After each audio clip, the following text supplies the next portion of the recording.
Debate Libero. Nos movemos por toda la cancha. ¿Qué tal, amigos de Debate Libero? Tenemos nueva casa, estamos aquí por Unánimo Deportes, estamos muy contentos, le agradecemos a Lino García, a Sergio Verdú y obviamente a Beto Pérez Landa, que fue el que nos abrió primeramente las puertas de lo que decía ya esta nueva casa. Vamos a estar hablando de fútbol europeo, tuvimos actividad en España, el Real Madrid y el Barcelona, lo vamos a tocar. Serie A, la gran partida que vimos, el derby de la Madonina, Inter ante el Milan, y tuvimos también actividad en la Bundesliga. Y bueno, pues este es el programa de Debate Libero. Ya teníamos bastante tiempo queriendo recomenzar y aquí estoy con mis amigos y compañeros Darío Tobachán desde Argentina y David Nevares desde México. ¿Cómo están, muchachos? ¿Qué tal, Israel? ¿Qué tal, David? Un gran abrazo y gracias a la gente de Unánimo Deportes, como tú bien dijiste, que nos abrió la puerta para comenzar nuevamente en esta historia que se llama Debate Libero, ¿verdad? ¿Qué tal, David? Pues bueno, cuéntanos un poquito, cuéntale a la gente, ya tenemos un buen rato con este proyecto, ¿no? Abrazo Israel, abrazo hasta Buenos Aires también para querido Darío y por supuesto un saludo grande a la gente de Unánimo Deportes que tal vez por ahí nos habían escuchado en algunos espacios diferentes, pero pues muy felices de sumarnos por fin de lleno, de tiempo completo, con el programa completo de Debate Libero aquí en Unánimo Deportes, en su cuarto aniversario, por supuesto, agradeciéndole a Lino y a toda la gente de la producción. Y pues aquí nos andaremos escuchando para hablar de fútbol europeo. Claro, se nos olvidó también agradecer a Forni que nos estuvo apoyando en toda la preparación, el gran Forni. Pero bueno, vámonos a meter de lleno a lo que fue. Comenzamos, si les parece, muchachos, con la Premier League. Edson Álvarez, Raúl Jiménez tuvieron actividad y hubo otros partidos. Sí, se completó la jornada 5, aunque bueno, queda por ahí pendiente un partido. Se abrió la jornada con el duelo entre el Wolverhampton y el Liverpool, en el cual el equipo de Jürgen Klopp logró remontar y al final se impone 1-3 en la visita al Wolverhampton. El Fulham de Raúl Jiménez, como comentabas, victoria de 1-0, el mexicano asentándose en su nuevo equipo. El Tottenham, que está dando la sorpresa esta temporada, ubicándose por ahí en la segunda posición con 13 unidades, también se impuso 2-1 al Sheffield United. Richarlison parece que revive un poquito después del trago amargo en las eliminatorias sudamericanas. El West Ham, que aguantó bastantes minutos al poderoso Manchester City, pero que al final también cae en casa 3-1.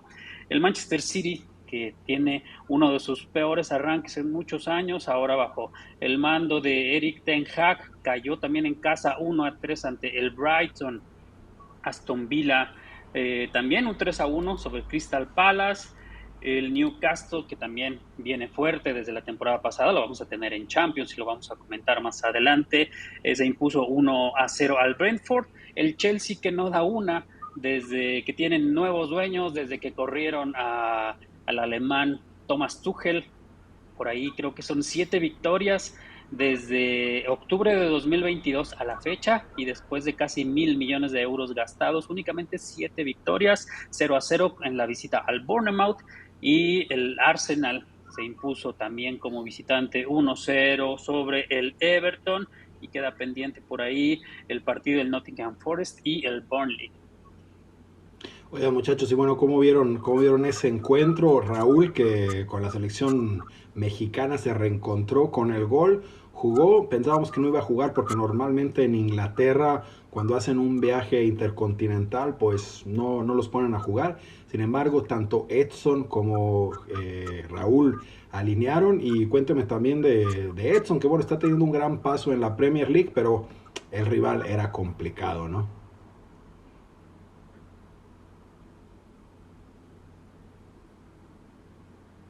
Sí, un partido en el que los locales, el West Ham, el equipo del mexicano Edson Álvarez, se puso en ventaja y pues aguantó bastante bien las embestidas de Erling Haaland y compañía.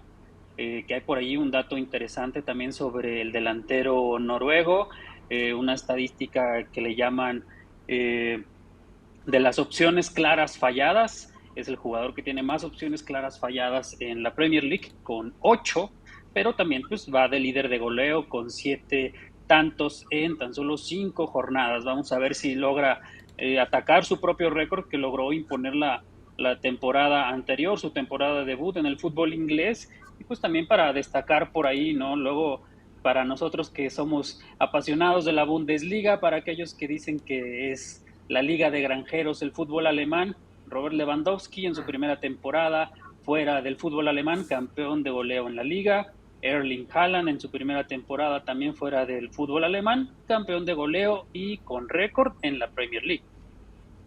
Ya, nada mal, ¿no? Nada mal.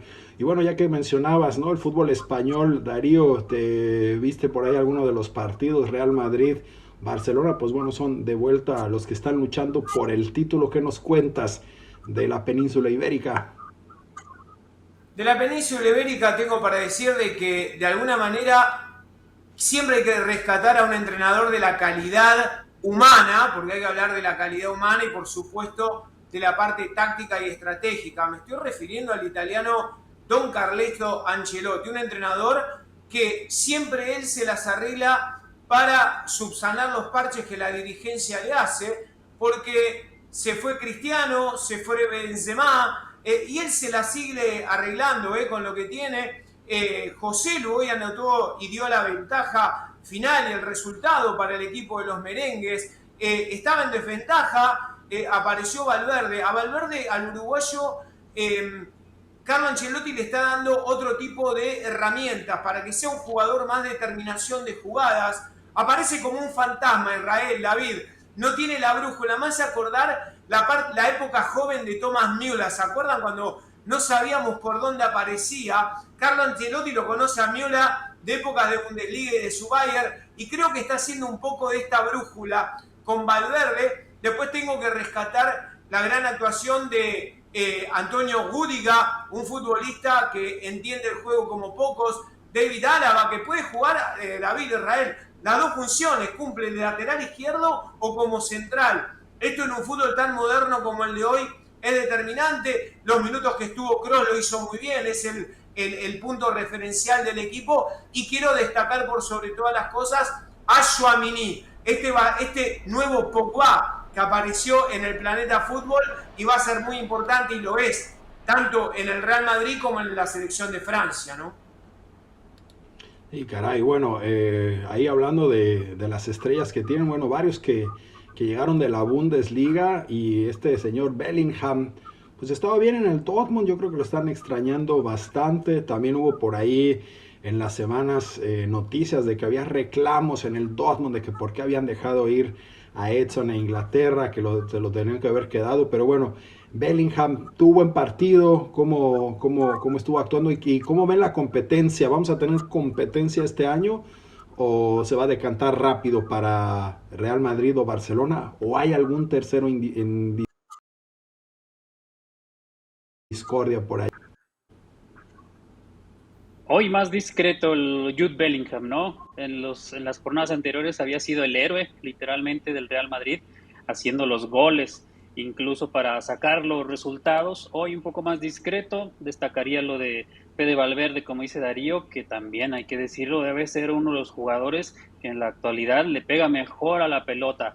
De primera intención casi siempre, hoy de parte interna estrellándola con mucha potencia en el poste derecho del arquero, y después al fondo de las redes el remate de José Lu a contrapié para dejar sin oportunidad al arquero de la Real Sociedad. Pero sigue llamando la atención el Real Madrid, como que tiene que recibir un gol para responder, para activarse el equipo de Ancelotti, que muy temprano recibieron el gol, un partidazo de Kubo, ex del Real Madrid también, pero que en general la Real Sociedad desde la temporada pasada viene jugando bastante bien. Va a estar en Champions League, también lo vamos a comentar, pero sí, de llamar la atención como el Real Madrid, hasta que se ve abajo en el marcador, como que despierta. Y me llamó la atención también las modificaciones de Ancelotti, como que no le funcionaron muy bien. En cuanto José Lu marcó el tanto que al final sería el de la victoria, inmediatamente fue retirado de la cancha y no fue el mismo el equipo merengue. Falta ataque, por supuesto. Pobló con mucha gente el medio campo, dejó a Rodrigo solo en el ataque, que hace las jugadas, pero le está faltando la definición y por supuesto se extraña a Vini, ¿no? Que también en las jornadas anteriores, previas a su lesión, genera mucho, pero el equipo blanco está fallando frente al marco. Y bueno, hay muchas ausencias, no hay que decirlo, del cuadro merengue, pero bueno, al fin y al cabo, a ver, si hablamos de equipos como el Real Madrid, pues lo que sobra es talento, tiene una amplia banca, pero bueno, parece que se va a poner bueno el campeonato español. Vamos a ver, Carlo Ancelotti se habla de que es su última temporada, ¿no? Que supuestamente se va a ir a Brasil. Pero bueno, nos vamos a seguir hablando de fútbol europeo aquí en Debate Libero después del corte. Volvemos con más Debate Libero. Nos movemos por toda la cancha.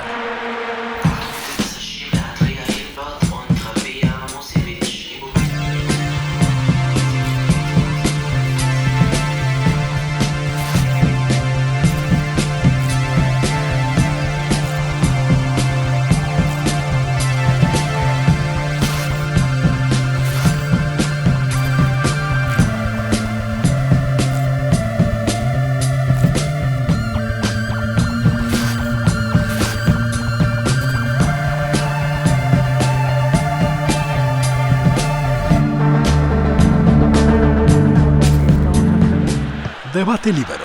Nos movemos por toda la cancha. ¿Qué tal, amigos de Debate Libero? Pues estamos de vuelta aquí, ya hablamos de fútbol español, ya hablamos del fútbol inglés y nos vamos a meter de lleno a lo que fue la actividad de la Bundesliga, porque hubo partidos muy interesantes este fin de semana y pues sorpresas también, sorpresas, algo que nos gusta mucho ver, que yo creo que le hace mucho bien al fútbol alemán. El Bayern no pudo contra el Leverkusen, mi estimado Darío. Históricamente podemos decir que Bayer Leverkusen, el equipo de la aspirina, es el que complica y bastante al Bayern Múnich. A no olvidarnos que fue el último partido oficial de Julian Nagelsmann como entrenador del FC Bayern cuando fue derrotado en marzo de este año frente al equipo de la aspirina y le costó el puesto. Eso para hacer una línea de tiempo y llegar al presente. Vimos un verdadero partidazo, de esos de los que nos regala la Bundesliga. A mi entender, el fútbol más atractivo del mundo está allí. Un partido muy interesante desde varios puntos de vista. Desde la parte táctica, le tengo que dar la derecha a Thomas Tuchel, al flaco Tuchel, como dice Israel Dehesa, porque encontró en la falta de un lateral derecho un problema existencial en el Bayern, porque el mismo Pavard nunca rindió, y lo coloca al austríaco Leimer, el ex RB Leipzig, lo hizo y muy bien por ese lado. Después rejuveneció una vez más a Leon Goretzka, un futbolista que parecía que iba a ser un ex Bayern, porque parecía que se iba a alejar del equipo y Tuchel le dio seguridad, le dijo que no se preocupe, que él entrene, que él iba a estar en cuenta para él, y fue el segundo gol del Bayern. Creo que en el planeta fútbol, Israel, David, no sé si lo comparten, Goretzka está entre el top 3 del box to box, de esto de lo que hacen el área por área, junto seguramente a Bellingham, al inglés. Por otra parte, tengo que destacar también las buenas intenciones del equipo de Xabi Alonso. Juega uno y dos toques. Lo que rescato de Xabi Alonso es que tácticamente varía mucho dentro del partido, muchachos. Puede jugar con 4-2-3-1, puede jugar con 4-1-4-1, aquel sistema que solía utilizar Guardiola en sus primeros momentos en Bayern. Por momentos te ataca con 4-3-3, juega con líbero y stopper. Es muy enriquecedor. A los que amamos el fútbol táctico, lo de Xabi Alonso es saludable. Y dejo para compartir, a ver qué le parece, la polémica del final, ¿no? El partido se le iba a favor del Bayern, la última jugada, y un penal polémico al flaco Tuchel, lo vi muy enojado, discutiendo junto a Thomas Müller contra el árbitro. Aparentemente para muchos es, para muchos no es. No sé qué piensan ustedes, muchachos. Tú lo viste como penalti, David, que a mí me llama la atención, lo siento, pero me tengo que reír un poco cuando el Bayern le reclama al árbitro porque normalmente siempre los ayudan. Sí, sí, sí, sí. Sí, bueno, entendiendo un poco a Tuchel, pues a nadie le gusta que le saquen el partido al minuto 94, ¿no? Francamente, creo que es bien marcado el penal, puede ser rigurista, pero creo que bien señalado a final de cuentas. Destacar lo del argentino Ezequiel Palacios, que los cobra siempre al mismo lugar, pero no falla, ¿eh? Los cobra bastante bien.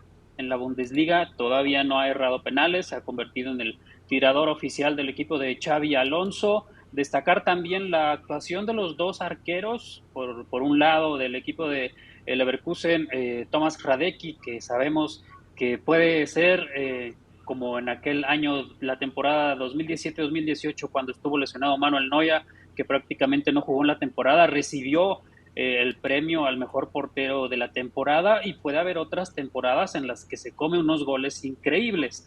Lo vimos muy bien este partido del viernes que abrió la jornada 4.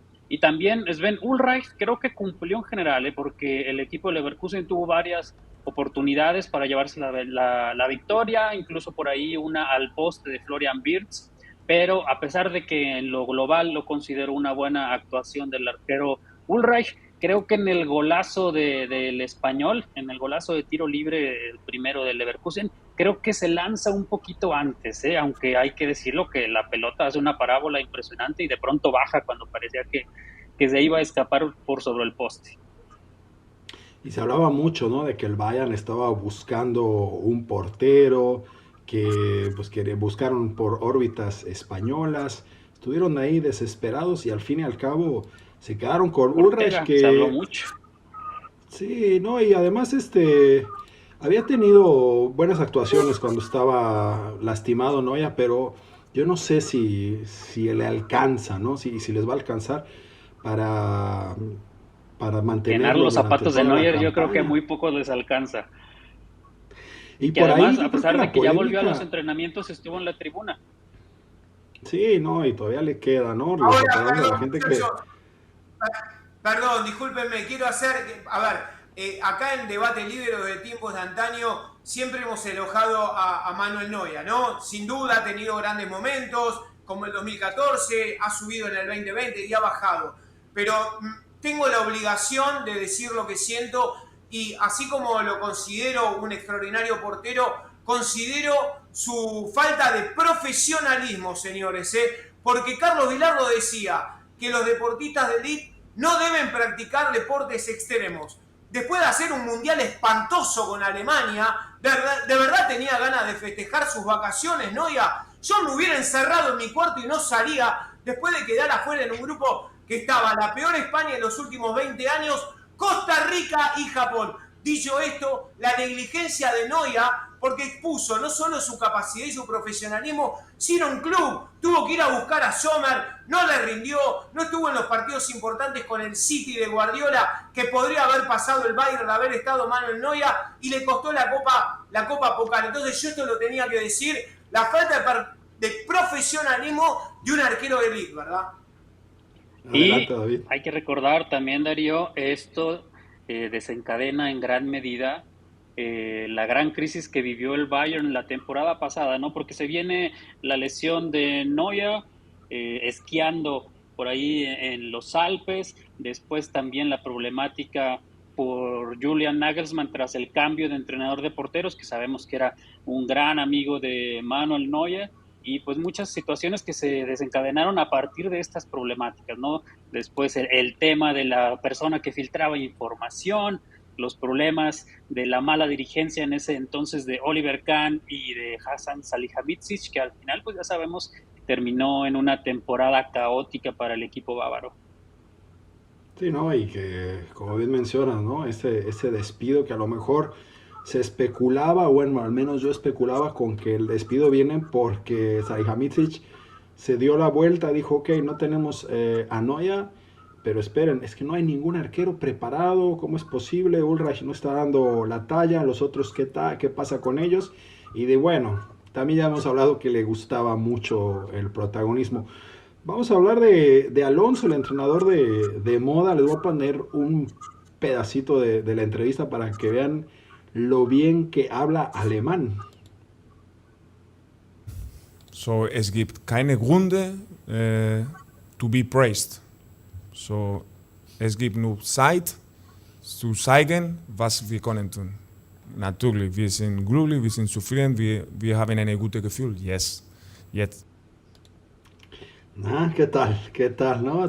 Decía, bueno, que estamos contentos, tenemos un sentimiento de alegría, pero no hemos ganado nada. Pero tú que viviste también acá en Alemania, David, ¿qué tal el alemán de Alonso?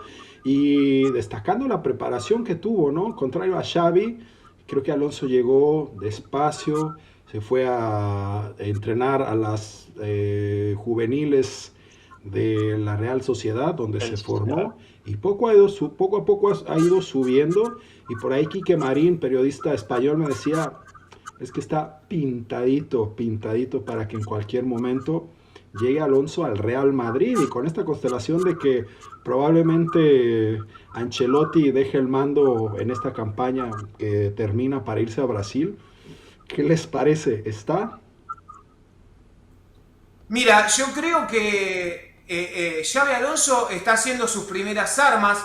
Me gusta ir paso a paso, ¿no? Porque recién está dirigiendo en un equipo tope de Alemania. Hablo de tope, hablo de Bayern Múnich o Bayern o Borussia Dortmund, pero claro está, estamos hablando de un equipo muy importante. Cuando pienso en Xabi Alonso, aprovecho para felicitarlo desde este lugar por lo bien que habla el alemán, decir que él tiene una formación que viene por Vicente del Bosque, pasó por diferentes estilos, muchachos, por Vicente del Bosque, por Pep Guardiola y por José Mourinho, un entrenador que también él siempre lo halaga y mucho, ¿no? En su paso en el Real Madrid, él siempre habla de todo lo que aprendió de José Mourinho.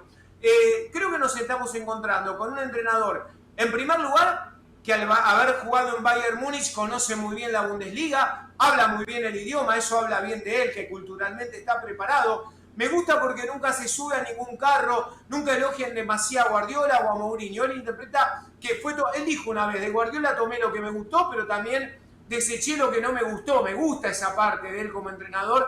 Y por el otro lado, reitero y me afirmo en lo que dijo a mi costadito, mi querido amigo y colega David Nevares, le hizo un grandísimo partido al Bayern.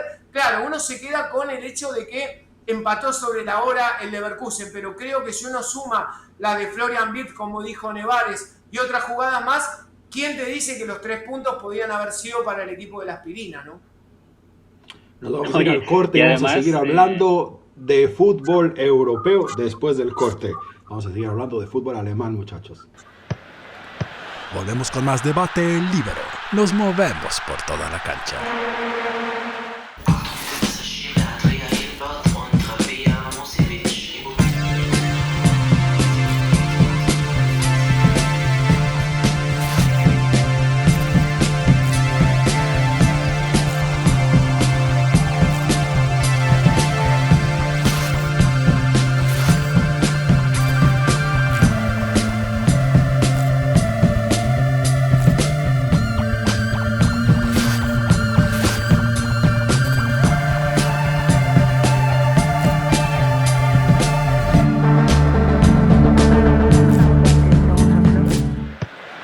Debate libero. Nos movemos por toda la cancha. Y bueno, volvemos con más debate libero, volvemos con más fútbol europeo y estábamos metidísimos hablando de lo que fue Bayern Leverkusen y del entrenador que, bueno, creemos que está de moda, un gran entrenador, el señor Xabi Alonso. Y te quedaste ahí con un comentario, mi estimado David, antes del corte. Para redondear el tema de Xabi Alonso nada más, primero, por supuesto, su preparación desde que estuvo en el Bayern como jugador, ya se animaba a hablar con los medios en alemán también. Ahora en su etapa como entrenador del Bayer Leverkusen, la temporada pasada que los agarró en puestos de descenso y los llevó hasta el 6º lugar para meterlos a Europa League, jugando bastante bien. Y en esta nueva temporada también con el empate llegan a 10 puntos, comparten el liderato con el Bayern por diferencia de goles. El equipo del técnico español es líder, que también hay que destacarlo. Si él quisiera, pudiera meterse a jugar ahí al medio campo con con Ezequiel Palacios, han presumido, sobre todo en las redes sociales del Leverkusen, cómo prepara los entrenamientos en varios idiomas, por supuesto, porque tiene jugadores alemanes, habla en inglés, habla en español, habla en alemán, y también se mete ahí a practicar las jugadas con sus muchachos. Y sobre verlo en el Real Madrid, yo iría con un poco más de cautela. Ojalá no le vaya a pasar lo que ha pasado en otros clubes grandes que quieren adelantarse y correr con sus figuras. Lo vimos con Lampard en el Chelsea, lo vimos con Inzaghi en el Milan, lo vimos con Seedorf también en el Milan, el propio Gattuso. Así que yo esperaría un poco más. Sí, igual también Pirlo, ¿no? Un mismo tema. Y bueno, Pirlo, fíjese que me tocó claro. ir a hacer una entrevista allá a Donosti, a San Sebastián, y me tocó conocer a sus entrenadores y todo el mundo se expresa excelentemente de él, de toda su familia, ¿no? Todos de familia futbolera. Y hablaban justamente de eso que mencionabas, David, de su gran preparación como persona, preparación profesional y que es una muy buena persona. Y yo creo que le ayuda también la posición en la que jugaba, ¿no? Porque prácticamente me decía Quique Marín que era como un entrenador o como la extensión del entrenador en el campo. Pero bueno, cuéntanos un poco, si tienes por ahí los marcadores, mi estimado David, nos metemos a algún par de partidos, ¿no? Que el Dortmund jugó, la Unión Berlín no anda tan bien, pero coméntanos, danos los resultados, por favor. Jornada 4, que se abrió el viernes, como comentábamos, el Bayern Múnich empate en casa ante el Leverkusen. También el Freiburg, que inició con ventaja, pero al final el Borussia Dortmund logró remontar un 2-4. Vamos a profundizar en ese partido. El Wolfsburg de Niko Kovac, que le pega al Unión Berlín, que el equipo de Urs Fischer había arrancado bastante bien con 2 partidos goleando.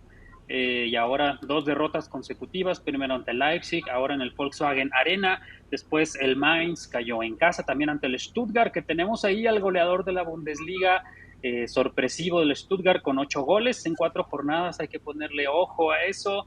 El Leipzig, que también después de la derrota en la jornada 1 tiene 3 victorias consecutivas con un Xavi Simons que está jugando de manera espectacular. Dani Olmo también lo venía haciendo muy bien, pero desafortunadamente se lesionó en la fecha FIFA. 3-0 sobre el Augsburg. El Köln, que ha tenido un muy mal arranque, el peor arranque en las últimas temporadas bajo el mando del técnico que es tan peculiar, de la boina. Sí. Cayeron en casa 1-3 ante el Hoffenheim, que también arrancó con una derrota, pero lleva 3 victorias. También está muy peleada la parte alta de la tabla con esa delantera tan interesante con Andrej Kramaric y con Wout Weghorst, que regresa después de su aventura en el Manchester United. El Bochum y el Freiburg ya en la actividad del domingo, empate a 1, inicio flojito de las Águilas. Y para cerrar la jornada también en los partidos dominicales, el Heidenheim, recién ascendido apenas en su 4º partido en Bundesliga, después de sacarle un empate en el Signal Iduna Park en la jornada anterior al Dortmund. Ahora le hace 4 al Werder Bremen, que parece que están extrañando mucho a Niklas Füllkrug.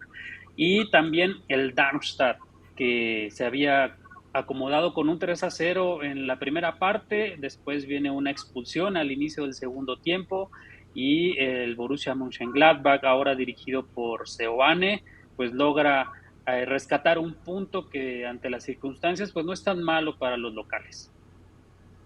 Bueno, cómo es difícil, ¿no? Para los equipos que recién ascienden a la Bundesliga, muchos no se quedan, bueno, el Unión se quedó, pero bueno, no les está yendo tan mal. Pero ya que mencionamos el partido de Dortmund y que había remontado, muchachos, podemos hablar de que finalmente se acabó la Dortmunditis. Podemos pensar que no hace falta que las ambulancias pasen por ellos y que van a estar compitiendo, porque al inicio del campeonato se decía mucho que pues de pronto el RB Leipzig iba a ser el contendiente. Ahora estamos viendo un Leverkusen fuerte, o sea, todavía más competencia para el Dortmund, Darío. Sí, cuando uno pregunta si es una enfermedad crónica que se va a terminar, yo creo que se va a terminar el día que el Borussia Dortmund recuerde la ensaladera que levantó con Jürgen Klopp ahí en 2011-2012. el último torneo que se le escapó de las manos cuando todo hacía prever que la empresa estaba resuelta, creo que va a ser un punto de inflexión en la cabeza de cada uno de los futbolistas del Dortmund. Dicho esto, el partido que observamos y que analizamos en el día de ayer, Freiburg hizo un partido realmente muy interesante mientras estuvo con 11 futbolistas. Hasta ese momento el equipo de Streich inclusive era superior al equipo del equipo aurinegro, con un Ginter muy bien posicionado en defensa, con un Grifo, el italiano, jugó un partido sensacional, pero claro, cuando del otro lado hay un equipo que tiene jugadores de la talla de Julian Brandt, jugadores de la talla de Niklas Füllkrug, que ingresó y le cambió un poco la cara, un defensor de la hostia, como dicen en España, como Mats Hummels, cuando te falta un futbolista, se empieza a sentir. El equipo del Dortmund comenzó perdiendo, lo empata con Julian Brandt, y de ahí empieza a cambiar a partir de la expulsión del futbolista mencionado. Ingresó Royce, que hizo el gol decorativo, pero quiero rescatar a el Kaiser de la era moderna. Estamos hablando de Mats Hummels, un futbolista que durante los 2 años penosos, en mayúsculas, de Hans-Dieter Flick al mando de la DFB, nunca fue citado a la selección alemana.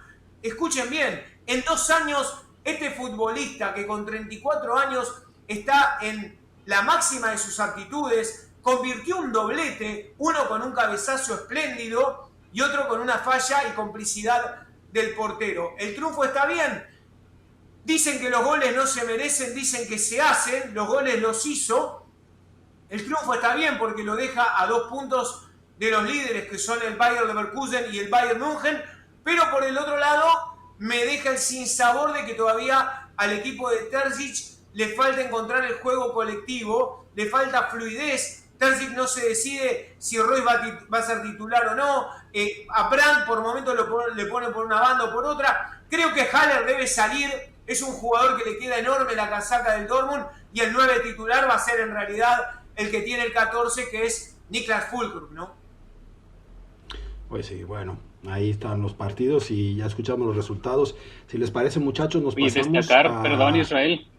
Claro, antes sí. de cerrar el tema de Bundesliga, mencionaba bien Darío el doblete de Mats Hummels. Son 16 temporadas consecutivas del defensor del Dortmund haciendo gol, ¿eh? No cualquiera. Hay muchos delanteros que no lo pueden hacer.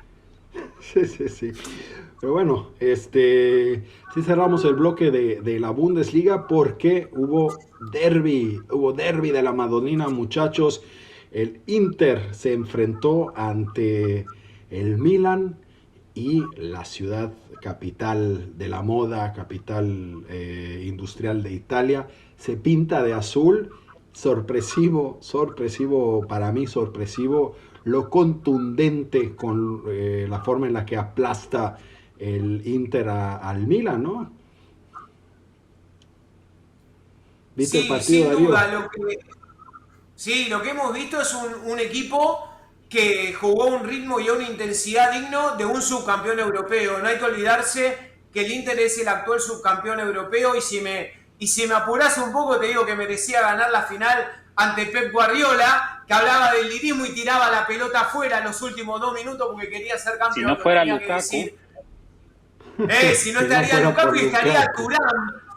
Si estaría Thuram como estaba en el día de hoy, muchachos, estuvo en un nivel intratable, como diría David Nevares, otro aporte de la Bundesliga para el fútbol italiano en este caso. Talento Gran de trabajo del armenio Mkhitaryan, también jugador de la Bundesliga, de la Liga de los Granjeros, ¿se entiende? Por el otro lado, Lautaro Martínez haciendo una linda dupla. Me gusta esto de Lautaro Martínez, que le encuentra, por eso son tan interesantes los entrenadores italianos. Israel, a ti que te gusta tanto el calcio, cómo les van buscando la vuelta a los futbolistas. Ya Lautaro no es ese futbolista que juega de punta esperando que le llegue la pelota. Acá Simone Inzaghi, no David, lo obliga a retroceder unos metros, a colaborar hasta para recuperar balones en 3/4 de cancha, y Lautaro no es más ese jugador que yo lo veía aquí en Racing Club de Avellaneda, en Argentina, muy egoísta con el balón, está permanentemente mirando a sus compañeros.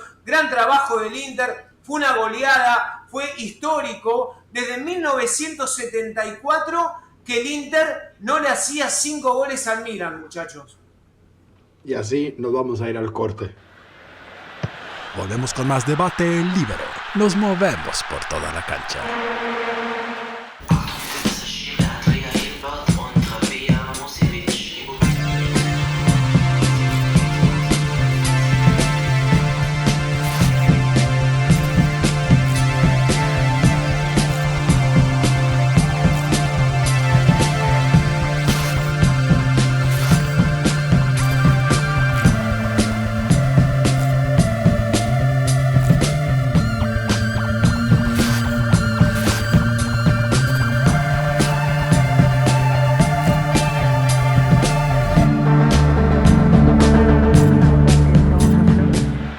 Debate Libero. Nos movemos por toda la cancha. Y bueno, estamos de vuelta, muchachos, estamos de vuelta, querido público, aquí en Debate Libero. Estamos hablando del derbi de la Madonina. Fíjense que me tocó verlo ahí con mi estimado amigo Salvatore, ya lo conocen, ha conectado con nosotros. Nos contaba un amigo de allí, ¿no? Con lo que estábamos hablando, llenando el partido, que estaban vueltos locos, se tomaron al final una foto así, la vamos a postear por ahí, mostrando el 5-1 delante de la televisión. Un Inter que nace, pues, porque el Milan en su momento no quería jugar con jugadores extranjeros, y pues de allí lo de internacional, mi estimado David. ¿Cómo viste este encuentro que, caray, muchos de ellos se quejaban de su entrenador y yo les dije, donde lleguen a la final van a tener Inzaghi para rato, y ahora ya no se quejaron más de Inzaghi, ¿eh? Oye, no, sobre todo coincido con ustedes, lo sorpresivo del resultado por el buen arranque que había tenido el Milan, ¿no? Venía haciéndolo bastante bien. Rafael Leao, el portugués, que ahora se queda como la gran figura del equipo tras la salida de Brahim, de Ketelaere y algunos otros. El estadounidense Pulisic también marcando goles inclusive, y ahora pues son apabullados por el odiado rival. Y además recordar que ya vienen con cierta racha negativa ante el Inter, las semifinales de la Champions, el antecedente más cercano también, que con mucha claridad cayeron ante el equipo de Inzaghi, y por ahí también otros resultados en liga que no les han favorecido mucho. Y si te parece, pues mencionamos otros resultados de esta jornada 4 de la Serie A, que se abrió con la Juve 3-1 sobre la Lazio, el Inter que se impuso 5-1 sobre el Milan, Genoa enfrentando al Napoli ya sin Chucky Lozano, el campeón 2-2 de visita, Cagliari Udinese empate sin goles, el Monza y el Lecce también empate 1-1, Frosinone 4-2, victoria sobre el Sassuolo, la Fiorentina 3-2 sobre Atalanta, la Roma, el resultado de la jornada, además del derbi, por supuesto, la goleada del equipo de José Mourinho, 7-0 sobre el Empoli, que también José Mourinho hay que ponerle atención a su equipo, que a base de préstamos y cesiones logró armar un equipo muy interesante. Vamos a ver hasta dónde le alcanza al equipo de la capital. Y también pues quedan por ahí la Serie A, pues también pendientes de lo que haga Memo Ochoa. Por supuesto, ya no tenemos al Chucky, pero hay que estar muy pendientes de lo que el arquero mexicano, que se fue criticado de esa gira de México en Estados Unidos, esos 2 amistosos ante Uzbekistán sobre todo, ¿no? Que por ahí para muchos se come el tercer gol, por supuesto, y pues viene nuevamente esta ola de críticas a la selección y al arquero mexicano, pero confiando en que nuevamente pues pueda ser el referente de este equipo, ¿no? Buscando la salvación y mantenerse por una temporada más en el máximo circuito. Sí, fíjense que yo me estuve viendo el partido del Napoli y caray, ahí de infarto, remontada, iban perdiendo 2-0, tremenda remontada en los minutos finales. Se nota, yo creo que más que la falta del Chucky, se nota la ausencia de su gran entrenador que los hiciera campeones. Ahora pues ya está entrenando a la selección de Italia, empató y luego perdió, pero bueno. Pues ¿qué creen, muchachos? Que hablando de fútbol europeo, estuvo acá Panteón Rococó, una banda pues que creo que en México, en Estados Unidos y tampoco en Alemania necesita presentación, una banda de ska muy importante. ¿Y por qué fuimos a hablar de ellos? Dirán, ¿por qué fuimos a hablar con ellos? Se preguntaron ustedes si es un programa de fútbol. Bueno, porque ellos son muy futboleros y nos van a contar, tú los conoces bien también, David, al equipo de San Pauli, toda una institución aquí en Alemania. Escuchémoslos. La primera vez que salimos de México como banda para tocar, nosotros pues tuvimos la fortuna de la Ciudad de México llegar a Hamburgo, al barrio de San Pauli. Y el barrio pues para nosotros fue así como, era una parte multicultural, ¿no? Encontrar todo eso ahí en San Pauli para nosotros fue, pues, qué raro todo esto, ¿no? Pero más todavía encontrarnos con el equipo de fútbol, eso ya fue como fútbol antifascista, fútbol antirracista. De repente estar hablando ahí con los jugadores del San Pauli, hablando de política. En aquel entonces, pues bueno, estábamos viviendo en México el levantamiento zapatista, la lucha armada. Y de repente con algunos jugadores de San Pablo empezar a platicar sobre eso, sobre el movimiento zapatista, sobre los acuerdos de San Andrés, todo eso para nosotros, o por lo menos para mí sí fue así como muy impactante. Y ahora sí que fue un amor a primera vista, encontrarnos con esa parte del fútbol y esa parte de Alemania que pues no, ni nos imaginábamos, ¿no? Entonces yo creo que también el barrio nos adoptó a nosotros y nosotros nos adaptamos a él, así lo hicimos ahora sí nuestro. En aquel entonces creo que el San Pablo estaba en la tercera división, o sea, era un equipo muy malo. Pero nosotros, como decían los zapatistas, ¿no? Dicen los zapatistas, somos un ejército de soñadores, pues no merecemos perder.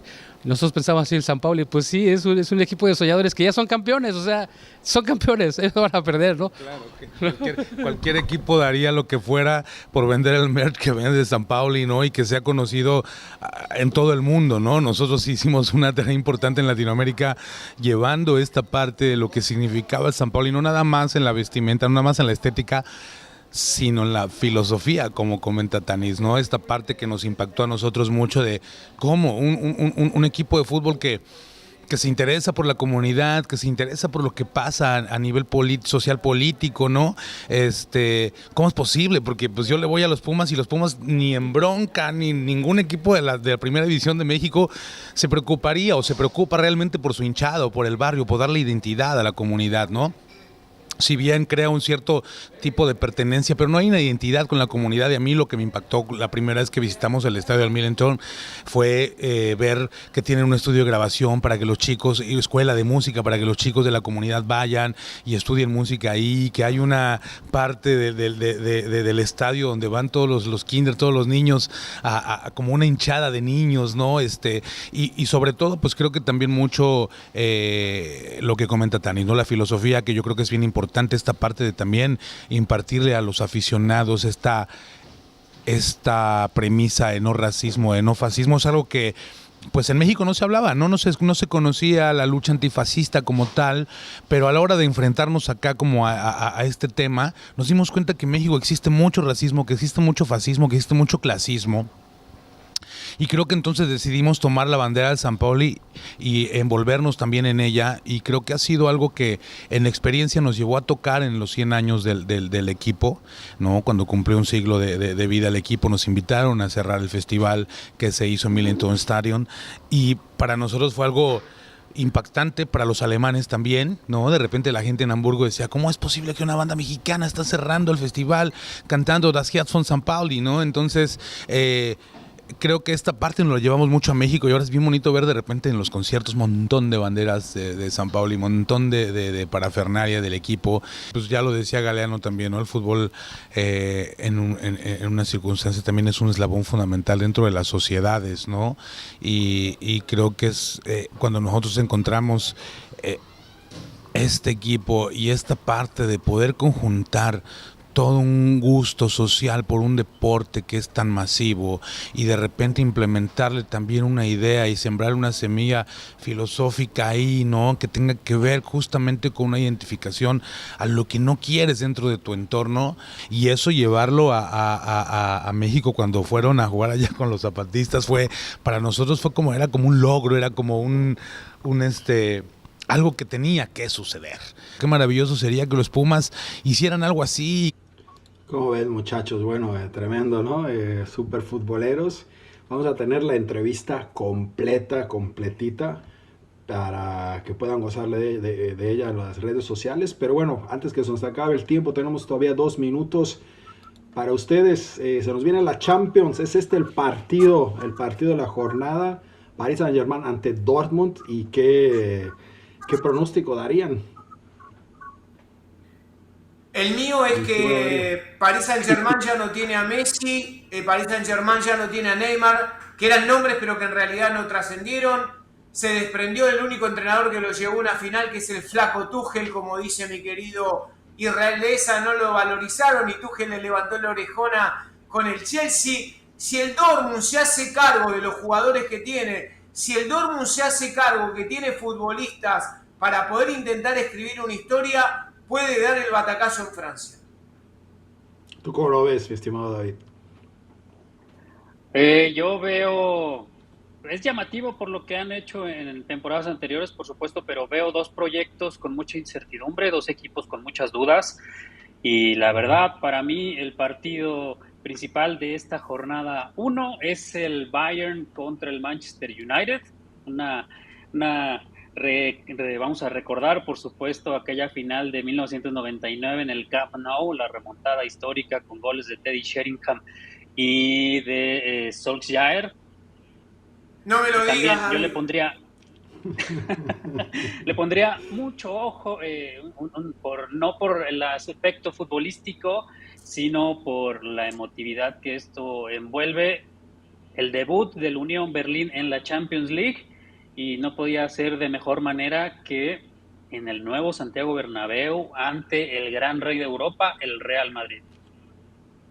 Partido complicadísimo, pero bueno, lamentablemente se nos acabó el tiempo. Vamos a estar hablando de ello. Nos vemos la siguiente semana. Vamos a estar aquí todos los lunes. Vamos a estar también en los programas de Debate Libero. Muchachos, les mando un fuerte abrazo y pues aquí estamos de vuelta. Esto fue Debate Libero. Esto fue Debate Libero. Nos movemos por toda la cancha.